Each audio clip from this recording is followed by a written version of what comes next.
G'day and welcome back to Down the Shed with Byron. In this video, I need to get 1 or 2 jobs done before the weekend because we're heading out to DJs from Automotive Carnage and catching up with a heap of other YouTubers. Aussie Garage, Shane's Shed, Piranha Motorsports, Bad Q, I think he might be there. We've got Daz's Tips and Adventures. We've got our other mate, Good Nick. See if he makes a video.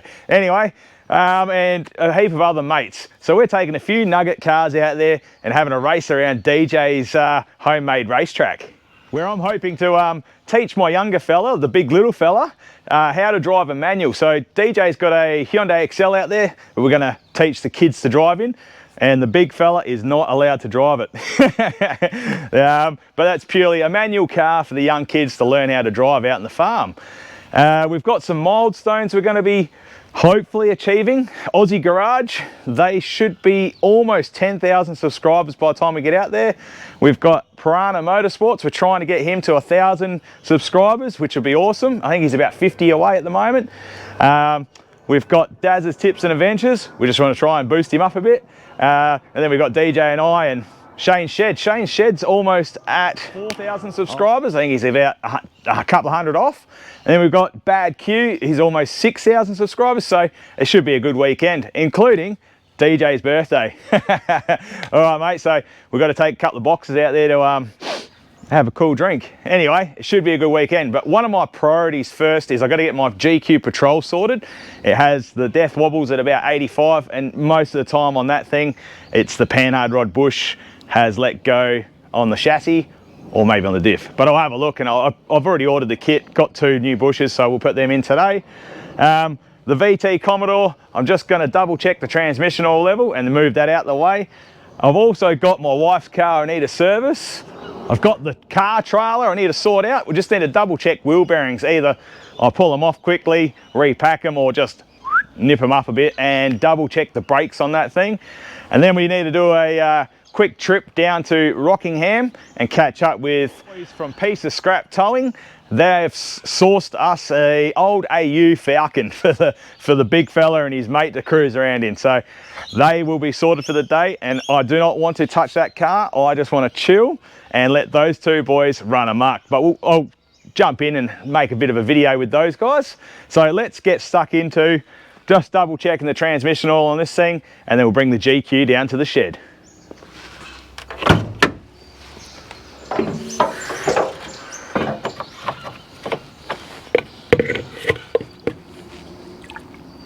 Now you may remember on part 1 of this VT Commodore that I brought home accidentally, it had no coolant.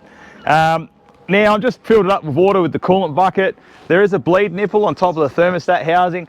I'm not too stressed about that for now, but I just want to start it up and let it run for a bit before I check that transmission oil level, because you should have it warm-ish, and you want to run it through the gears. So if I'm going to have it running for a bit, let's just put some water in it for now.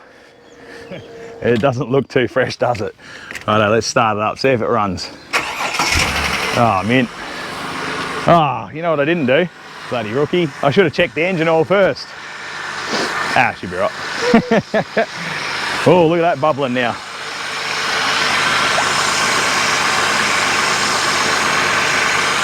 Righto, we'll let that run for a little bit, and then I'll double check that transmission oil level. So I've just had it running for a little bit, and you can already see a coolant leak down here at the heater tap. So what I'll do for now is we'll just check that transmission oil level and see if we need to top it up. So after that episode where I gave the car a good clean, I just drove it forward, then went to reverse, and it felt like it was slipping. And straight away, it was one of those signs that if you own a Commodore, you know it's got low transmission oil.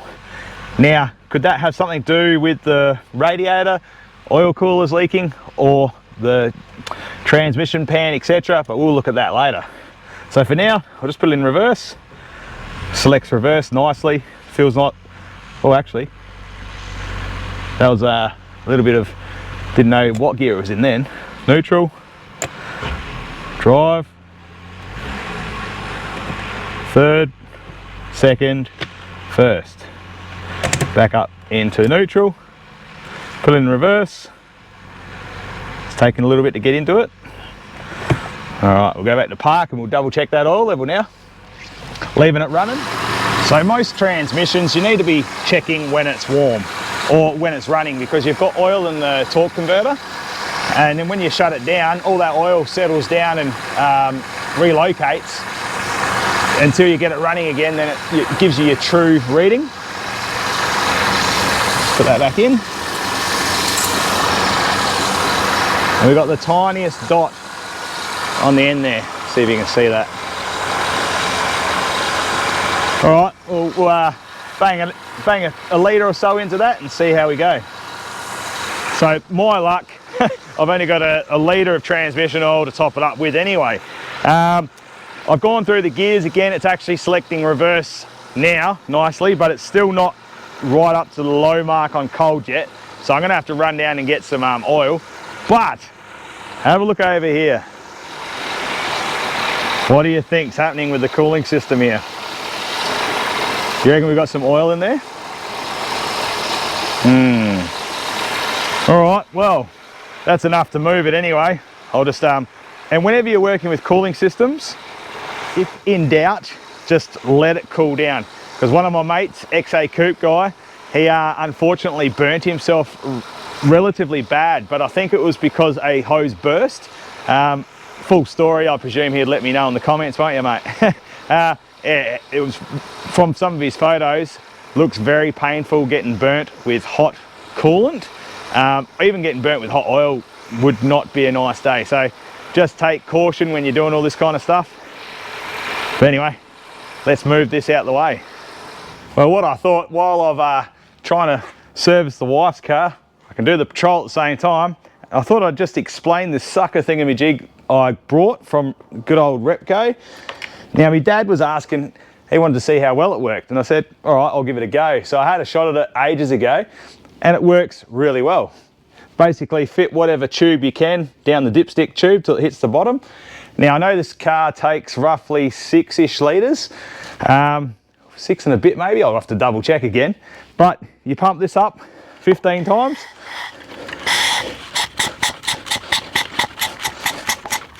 So basically it's got a suction in there, and that'll self-feed itself. So I can come back to that in about 5 minutes and have a look, and hopefully we've got 5.5, because these European cars, well, the ones, this is my first car, we don't have a sump plug on it. So it is what it is. We'll drain that, change the filter. Let's get onto the Panhard rod. The other week I jumped under the Patrol, and for my, I don't know, you just get to know your vehicle. And I know when I get the death wobbles, it's normally these Panhard rod bushes that flog out on me. I did check the wheel bearings last service, and if anything, the right hand side needs a tiniest tweak, but it's one of those, if you adjust it that little bit more, it's not enough to get the locking ring on. If you back it off, it's like just right, but not right. I was just having a look at the drag lengths and tie rod ends, and just double checking those things. So I just got a pry bar under and just wriggle testing everything. So it's not the bush on the diff end, but it looks like it's the one on the chassis. Yeah, quick glance at it, you can see the rubber looks like it's chewed out on the inside here, and it's actually walked all the way across.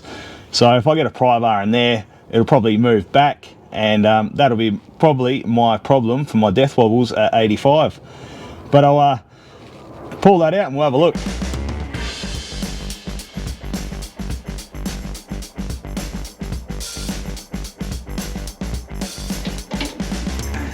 Just like that, one adjustable Panhard rod off. There you go, you can see what I was talking about. It's walked out. And I was thinking, do I run those Nolithane bushes instead to try and stop this happening? But I get about 1.5 years out of a set of Panhard rod bushes, but what do you reckon? So that's the diff end with the big hole, and that's the chassis end where the bolt goes through. So if you have these dramas, let us know. But otherwise, I did make a video on how to do this at home, and you can get away with doing this with a couple of bits of wood actually. Someone commented in my video that what you could do is you get a couple of blocks of wood, nail them together, like decent wood I'm talking, and you can use them as your sort of like bashing in and pressing tools.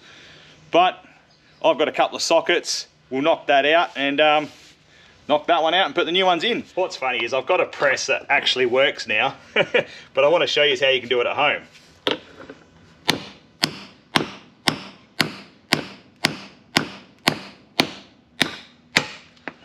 Out. Do the other end. Doesn't always work that easy though.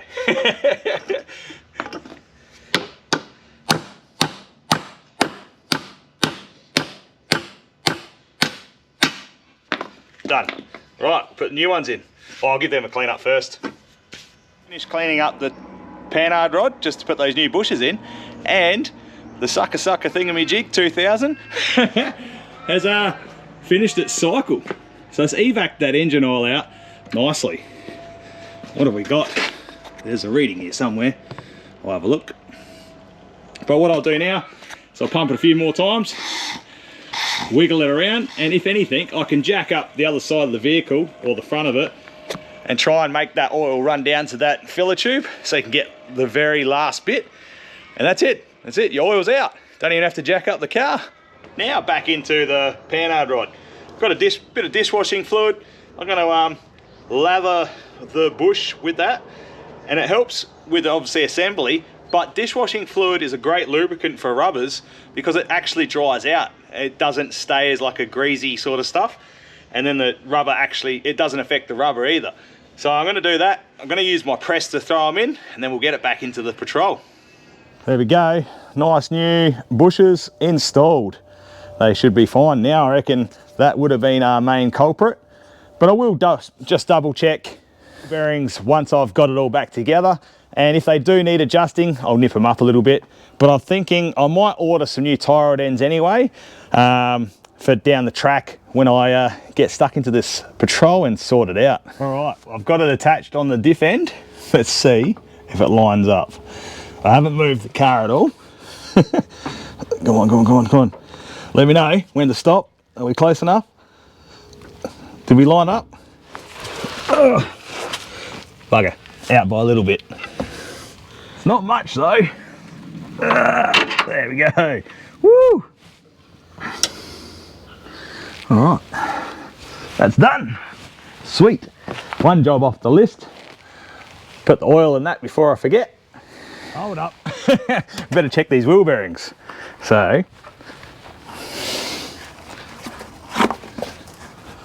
that one's all right. Spins nice.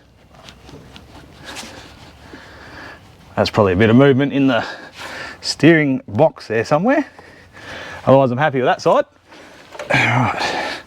Now let's double check the driver's side. So yeah, there's that most tiniest bit of movement there. Sideways. I'm happy with that. Dirty thumbs up. What do you reckon? All right, so I've jacked up the side of the family car, and I've got about 4.5 litres out, which doesn't seem correct to me. So I'm just going to fish around a bit more, and we'll see if we can get a bit more oil out of it. I'll be happy at about 5 litres, you know, like give or take. There we go, got a bit more sucking out now. So I won't go filling up that oil yet, but at least we can change the filter out while we're waiting. So another tip for when you're fitting O-rings just in general, you don't have to have rubber grease or etc. You can use some oil from the oil bottle. Shake it up, get a bit in the lid, a bit on the finger, spread it around those O-rings. So yeah, don't stress if you haven't got rubber grease like a lot of people kind of say. You can use the engine oil and put that back in. Now it does have a torque setting on top here, which states 24 Newton meters. And again, it's only a plastic housing, aluminium casting down the bottom there, so we'll try and do that to spec. If anything, you just go till it sort of bottoms out, and that's it, you stop. That's enough. Same with oil filters when you screw them on. Goes up to your touch, 3/4 of a turn, that's plenty enough. So just an example, if you've just got a ratchet, I'm just doing that up gently. Okay, that's bottomed out there. A little tweak like that, that's enough. Let's just double check what I've done. Is this still set up from last time? Yep. All right, go up. Oh, wasn't far off, was I?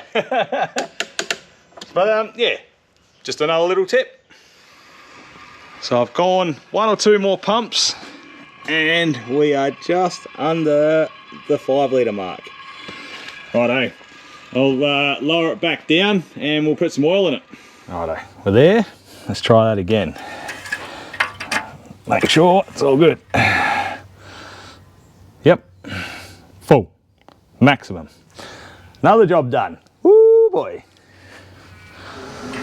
Now I'm going to run that up for a bit and then double check that engine oil and then top up as required. So yeah, if you ever change your engine oil, always just get it to that maximum level, and remember the filter takes a little bit of oil too. Right, I need to ask for a favour. I've got 1 or 2 more jobs I need to do on this car that kind of need to be done. So we've got a headlight harness, well, the headlight harnesses have actually melted the insulation away. Now when you look it up, there's heaps of them for sale, but like, which one do you buy? So has anyone had any experience with the old C200 2008 models? Let me know. I also want to do a main drive belt replacement and idler change out, because it's got to about 130,000 and it's looking okay, but it's one of those things where I like to prevent maintenance, not have maintenance. Anyway, that's another job done. Oil's good. Shut the bonnet. The next thing I'm going to do is tyre rotation, but I'll leave that for now. The next thing I need to tackle is that car trailer. So this will do for now. I've got to bring it back down the shed in a couple of days' time anyway, do that tyre rotation. So we'll get the car trailer up here and we'll have a look over that. So here's my beautiful car trailer. I've owned this since 2018. I brought it in Adelaide. We loaded up my HT Prem onto it and brought it across the Nullarbor. Now, I think it's about time I look over it again. It has had a service some time ago. Now I'm quickly just going to go over the trailer because I've got another important mission I need to sort out today. But I should get back into it tomorrow, but this is what I was talking about. I had the trailer on the ground. We've got a bit of movement there. So what I'm going to do, I'm going to pull the wheels off. We're going to pull the hubs off and have a bit of a gander at those bearings. It's not going to hurt to repack them just for the weekend, but I think down the track I should just do a bearing replacement and keep 1 or 2 for spares in the toolbox. I'll quickly check this front one, have a look at the brake pads just in case I need to grab something while I'm out. So that one's fine, there's no dramas there. Let's rip that wheel off.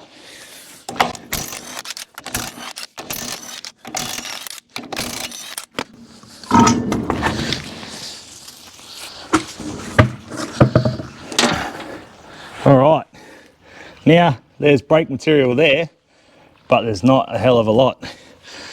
And for the price of a set of pads, probably doesn't cost too much either. So that might be a mission I need to get onto later. The cable looks like it's looser than my undies.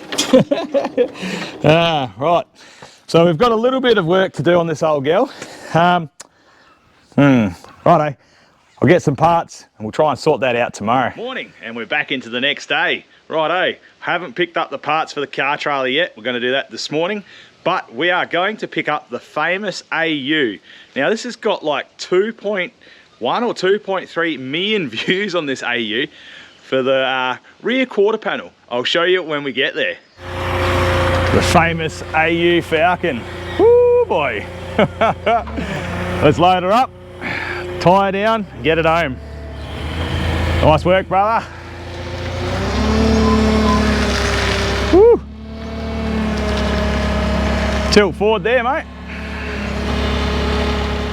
Now I'm just going to tie this down a little bit like the video I made, which has actually gone very well for me. I've got about 130,000 views on it.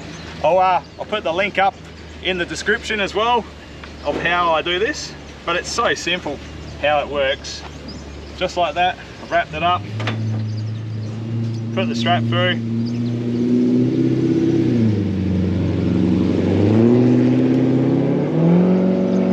pull it tight, ratchet it, and there we go. I'll do one on the other side and then we'll be sorted to go home. All right, well we've made it home. And a massive thank you to Adam and Shay from Piece of Scrap Towing. Bloody legends. The boys are going to be stoked with this thing. Adam even threw in a couple of spare tyres for the boys. But we've got to try and see if we can make some Toyota Camry wheels fit it on the back for later in the evening. But check out the Nugget. It's got a smashed driver's window, which is a bit of a pity. But we'll hopefully source one out at DJ's farm with the scraps that he's got. Now this is the car that is just full of bog.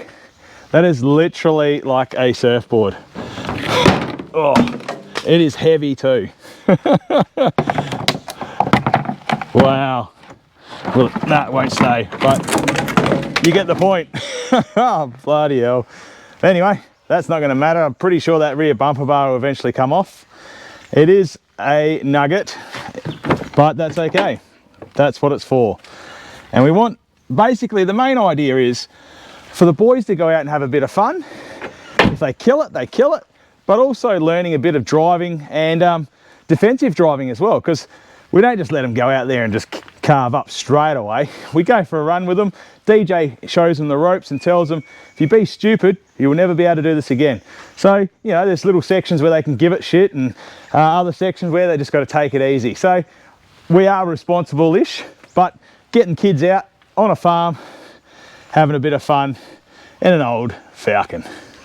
Now it's time for me to get stuck into my trailer before this rain sets in, because that's a bit of a pity. I've pulled the front brakes apart, the trailer brakes apart, just to see how they go, because I've never done these before. So it's pretty simple, but what I'm going to do with all the slides is we'll, if I've got marine grease, I'll marine grease them, otherwise we'll copper coat them, so they slide nice and easy.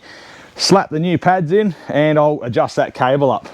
Now if you're in the Perth region or even outside of Perth, Adam and Shay will come and pick cars up for scrap. So if you do need to contact them, I'll put their phone number, their business phone number up now. Give them a call and see how you go. What we're doing at the moment is I'm just using a bit of CRC, cleaning up all the slides and getting them ready to put back in. And what I'll do, I'll give you a bit of a rundown of what I think is right with reassembly, and you guys can let me know if I got it wrong. All right, just gave that a quick brake clean, and now I've got a bit of copper coating on each one of these slides and just making sure they move nice and freely.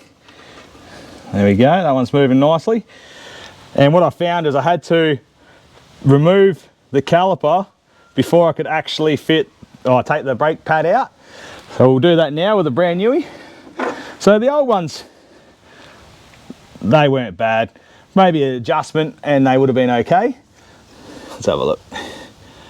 But I think it was 20 something bucks, 30 bucks for those at trade price, and I think retail is 40. Why wouldn't you? So what I'll do, I might put a bit of copper coating on the slides here, and then we'll put these pads in. And again, for the mechanical brakes, it's got like a little mechanical piston, you could call it. So it goes in first. Hopefully I remember that's the right way. Then we'll put the brake pad in. Just goes in through the back here. Rest on there. Don't fall out slides. Now we'll slide that into place. And what I've done with the caliper bolts is just put a bit of medium strength Loctite on them, because these are one thing I don't want coming out on a track out to DJs. And with a little tip for that one, put the bottom bolt in first. You won't get past that leaf pack. Yep, now I'll do them up. There's probably a torque for that, but FT should be fine. Well, I stuffed up. Both pads go in first, then you put the caliper back on. Right, let's try again. So I've got those brakes all sorted. I've backed off the cable back up here, which is like the easy adjustment initially. That was wound all the way in. And what I'm thinking I need to do is do that side brakes, then reassess this and possibly adjust up these cables first before we go and adjust with the fine tuning at this end. But we'll leave that for now. I'm going to double check U-bolts and we'll adjust that wheel bearing while we're here so I can put some bits and pieces back together. All right, they are good. Now I've got about half a turn to a turn out of each U-bolt nut. So it was worth doing.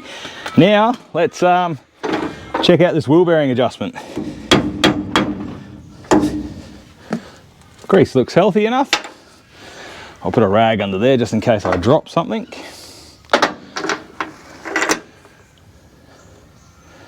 Here's the split pin, tap that out. You can use side cutters as a bit of a lever, so you can clamp it, lever it.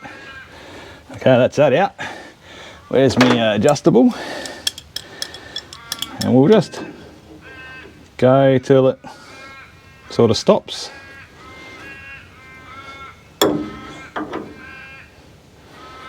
Where's our hole again? It's right there. It's one of those awkward adjustments again. I'll get it just to there. Alright, we'll tighten it up. No, can't spin it. Let's back it up again. Where does that fall? That'll be right there. Now I should use a new split pin, but this will do for today. Well, that should be alright now. Just put that back together. I hate things when they go back together too easy. What's that mean? I'll put a bit of copper coat on those wheel studs and we'll put the wheel back on. And with the power of YouTube, the trailer's back on the ground. I just had to nip up the wheel bearing on that. I've done the brake pads on this side, they were the worst, but the caliper's actually really floppy. Now I'm thinking I'd like to put the electric brakes on this trailer. I'll look into that later. I checked all the springs, all the U-bolts are tight, eyelet bolts are all tight, and they only got the tiniest bit of movement. But what I'm going to do is we'll load the trailer up first with a bunkie, and then I'll fine tune those brakes for the trip, because what I found is as soon as you put the car on the trailer, the springs compress and everything compresses, and then that makes that cable just a little bit tighter, and then you end up burning through brakes anyway. So that's one thing I'll do today. You might be saying, why don't I just leave it on that trailer? But that's my mate's, and yeah, I've got to give that back to him. Righto, with another couple of jobs ticked off the list, woo boy, we're ready for the weekend. Just got to load up a few tools and grab a couple of soft drinks and some bags of chips, and we're good for the weekend. Oh well, I hope you've enjoyed this video. Dirty thumbs up, take it easy, and I'll see you when I'm looking at you.